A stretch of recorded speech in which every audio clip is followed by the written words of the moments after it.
Pemirsa, industri rumahan abon lele buatan ibu-ibu di Kelurahan Sukomoro mampu nembus ke pasar modern karena kualitas produk yang prima.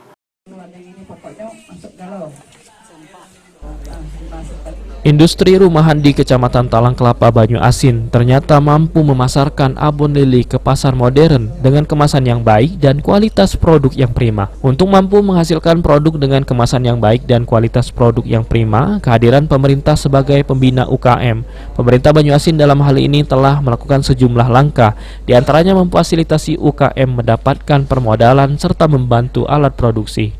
Di rumah Ibu Siti Sulaiha, selain daging ikan, tulang dan kulit lele juga dijadikan keripik. Untuk harga satu kemasan kecil abon dijual Rp13.000, sementara ukuran besar dihargai Rp20.000. Permodalan nanti kita bantu untuk fasilitasi ekspor. Terus pemasaran mungkin nanti kita akan kerjasama dengan beberapa toko online untuk pemasarannya. Selain itu mungkin nanti kedepannya kita akan tindak lanjuti pelatihan ini dengan mengikutsertakan para peserta ini pelatihan kewirausahaan. Nanti di situ kita kita buatkan semacam proposal, nanti kita koordinasikan dulu dengan kepala bidang, terus kepala dinas, bagaimana mereka mendapatkan bantuan permodalan untuk pengembangan usahanya. Sulaiman, PAL TV.